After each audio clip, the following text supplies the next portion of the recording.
काफी इसके ऊपर भी डिस्कशंस चल रही हैं और ये क्या है, बहुत से लोगों को ये बात हमें समझानी भी होगी और बताना होगा। और उसके साथ साथ जो है I2U2 की जो कॉन्फ्रेंस चल रही है, जो समिट है, उसके ऊपर भी हम बात करेंगे। तो सर क्या कहेंगे आपके, ये समिट कितना इम्पोर्टेंट है और इसमें क्या कुछ जो है वो लोग सोच रहे हैं या एक्सपेक्ट कर रहे हैं कि आगे जाकर होगा? देखिए आरजू जी, सबसे पहले शोभे बुलाने के लिए धन्यवाद। और जो आपने I2U2 वाला विषय उठाया है, ये बहुत ही ज्यादा इम्पोर्टेंट विषय है आज के टाइम में, क्योंकि मेरा ये मानना है पिछले 10 साल में इतनी बड़ी जियोपॉलिटिकल डेवलपमेंट ही नहीं है, ना हो रही है कहीं। I2U2 अगर आप देखें, ये इसकी शुरुआत होती है लास्ट ईयर अक्टूबर में, जब डॉक्टर जयशंकर इजराइल जाते हैं।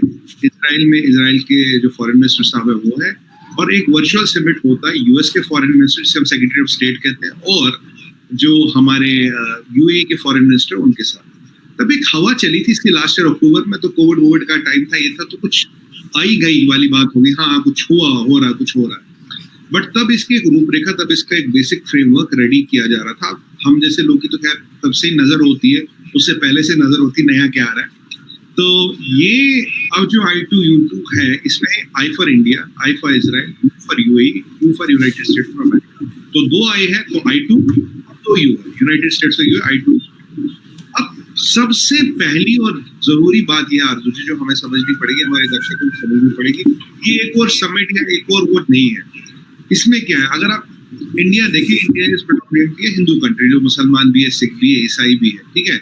तो Hindus are 85% of the population, हम कह सकते हैं it's predominantly Hindu dominated country. अब इजराइल क्या है, ज्यूइश डोमिनेटेड कंट्री, जबकि इजराइल में 18% मुसलमान भी है, ऐसी बात नहीं है। अब यूएई देखे तो इट्स मुस्लिम डोमिनेटेड कंट्री, और आप यूएसए को देखें, इट्स क्रिश्चियन डोमिनेटेड कंट्री, और उनका कॉन्स्टिट्यूशन भी कहता है they are a Christian country by constitution. तो एक पहला अलायंस बना जिसमें मैं अगर बोल सकूं हिंदू, मुसलमान, ज्यू और क्रिश्चियन एक साथ आए। ऐसा अलायंस पिछले 10-20 साल में कोई बना नहीं, ये पहली मूवमेंट है ऐसी। और अगर हम देखें, जो लोग जैसे पाकिस्तान है, कुछ और लोग कहते हैं भाई एक रिलीजन बेस्ड फॉरेन पॉलिसी होनी चाहिए, OIC जैसे लोग जो कहते हैं भाई बस हम इस्लाम को लेके आगे चलेंगे, इस पे हम अपना उम्मा बनाएंगे और उम्मा ये करेगा वो करेगा, उनको बहुत बड़ा झटका लगा है कि एक ऐसा अलायंस बना जिसमें 4 बड़े रिलीजन जो दुनिया के, वो एक अलायंस में है। पहली बात तो ये है।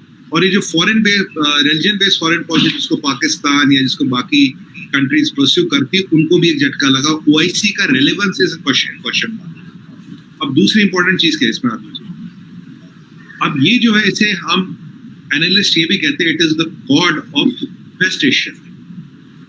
अब जब गॉड बना था, आपको याद होगा पीछे चाइना ने बहुत तनकीद की थी कि यार it's arena of the Gladiators. आपके में पाकिस्तान मीडिया पे तो कुछ लोग कह रहे हैं गॉड से क्या होना जी, तो कुछ नहीं है, तो कुछ होना ही नहीं इससे, मतलब काफी आए थे। तो तब मैंने उन्हें बोला, मैंने कहा आपको क्यों लगता है एक ही गॉड है? कह रहे मतलब देखो और भी तो हो सकते हैं ना, एक गॉड थोड़ी ना।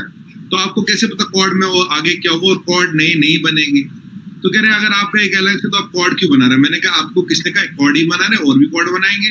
देखिए मैं इशारा किया था, बट जब तक इन्फॉर्मेशन पब्लिक डोमेन नहीं आती, हम उसके बारे में बोल नहीं पाते। तो ये अब तीसरा इंपॉर्टेंट पॉइंट क्या है आरजू जी, इसमें सबसे इंपॉर्टेंट चीज है जो इंडिया के लिए, जो it's not, I am not speaking कि मैं इंडियन हूँ और मैं अपनी कंट्री का मतलब I am saying good for my country, चाहे वो तो मैं बोलता ही हूँ, बट ये मैं लॉजिकली आपको जस्टिफाई करूँ। इंडिया पहले अगर आप देखें 15 साल पहले या मोदी जी के आने पहले सार्क में लिमिटेड था। इंडिया मतलब सार्क है इंडिया के आसपास के 4-6 कंट्री, इनका एक अलायंस है जी, उसे इंडिया मतलब SAARC. Even South East Asia में भी इंडिया को तो कहीं देखा ही नहीं जाता था, एशिया की तो बात दूर की बात है। मोदी जी के आने के बाद सार्क की रूपरेखा बढ़ी, एक नया अलायंस बना। उसके बाद आया क्वाड में आता है जापान, यूनाइटेड स्टेट्स और ऑस्ट्रेलिया।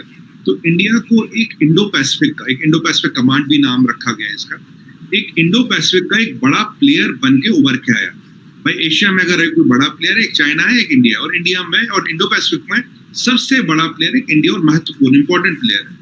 तो लोगों ने सोचा ठीक है यार, ये अपना इंडियन ओशन में इनका वर्चस्व है, सबसे पावरफुल नेवी है इंडिया की, तो इसीलिए इनको एक मेंबर बनाया गया। तो पहले सार्क, फिर एशिया में इंडो पैसिफिक में, और अब एक और चीज, अब मनी से चाइना से भी ऊपर आ गया। और चाइना की बात करूं, जब एक पीछे क्वाड का समिट हुआ, एक इंटरनेशनल इकोनॉमिक फोरम बना था और चाइना को पता ही नहीं लगी, कंट्रियों ने ज्वाइन कर लिया, आ गया। चाइना ने कुछ जहाज वाज उड़ाए थे अपने फाइटर जेट, तो घूम फिर के हवा खा के वो वापस आ गए थे। बट जब इंटरनेशनल इकोनॉमिक फोरम बना, चाइना को अर्जुन जी हवा तक नहीं लगी। अब नया ये चीज बन गया, चाइना को पता ही नहीं, चाइना का रिएक्शन ही नहीं आ रहा। लास्ट टाइम तो वो वेंगी बोल रहे थे इट्स एरेना ऑफ ग्लैडिएटर्स। अब मैं सोच रहा था शायद वेंगी साहब की इंग्लिश सुधर गई हो, कोई नया जुमला सुनने को मिलेगा, पर जुमला भी आया नहीं। चलिए कोई बात नहीं, इंतजार करते हैं। ये चाइना के लिए दूसरा चेकमेट है। अब यहाँ तो आप एक साइड तो आपके क्वाड है यहाँ पे, और दूसरी साइड आपने ये बना दिया। यहाँ पे जैसे जब हम बात कर रहे हैं, इसमें एक बहुत इम्पोर्टेंट जो है वो फूड सिक्योरिटी का इशू भी है, तो उसको आप किस तरह से देखते हैं? देखिए, अभी आरजू जी, जैसे हमने लास्ट टाइम डिस्कस किया था, रशिया यूक्रेन वॉर के बाद 30% वीट प्रोडक्शन दुनिया में कट गई। 30% बहुत बड़ा नंबर होता। सबसे बड़ा एक्सपोर्टर यूक्रेन था, बाद में रशिया।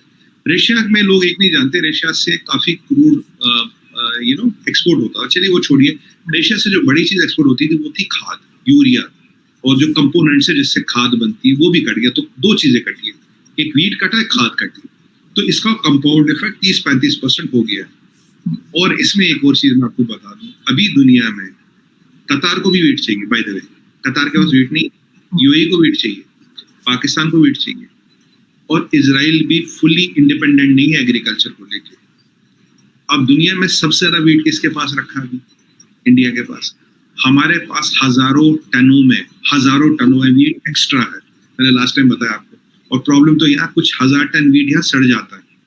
तो जो हमारे पास अब वीट है, हमारे गोदाम भरे, हमने एक्सपोर्ट फिलहाल रोक दिया। WTO वगैरह ने, ये अमेरिकनों की वो थी चाल भाई, WTO ये वो सब्सिडी, हमने कहा कोई बात नहीं, हम रोक रहे हैं।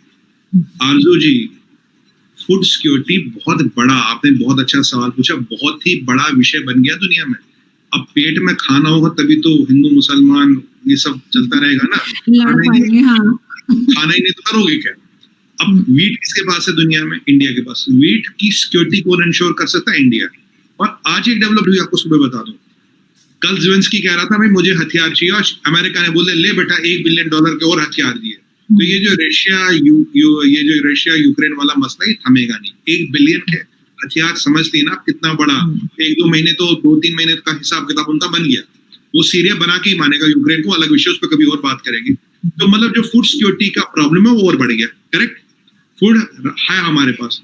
हम जो इस टेबल पे सबसे बड़ी चीज लाते हैं, बिसाइड्स मार्केट जो मैंने आपको चीजें बताई, मैन पावर, ये सब, फूड, खाना, we can ensure food security to UAE, Israel and all others. और अगर इजराइल, यूएई और सऊदी अरबिया में अपना तालमेल बैठ जाता है, फिर एक बचता है ईरान। ईरान के लिए अब थोड़ा सा तेल वेल बेचने का तरीका खोल दो, वो भी सेटल हो जाएगा। हमारा ट्रांसपोर्ट कॉरिडोर हो रहा है। Middle east can be A peaceful future. और इंपॉर्टेंट चीज, दुनिया ये समझ रही है अब मिडिल ईस्ट को पीसफुल करना तो यूके और फ्रांस के बस का नहीं है, क्योंकि they have nothing to offer.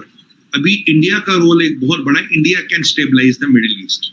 तो emergence of India as a global power is cemented. भाई हम यहाँ, मतलब हम चाइना नहीं, हम पैसे कमाने के लिए नहीं बैठे कि वैक्सीन के भी पैसे का, वायरस बना के पैसे कमाओ, हर चीज के पैसे। हमें पैसे नहीं चाहिए, हमें रुतबा चाहिए, हमें इज्जत चाहिए। हमें अपना जो वासुदेवम कुटुंबम हम कहते हैं, सर्वे संतो निरामया कहते हैं, इसको रखने का हमें मौका दो, स्टेज दो, हमें वो इज्जत दो, और we will deliver, we are again delivering.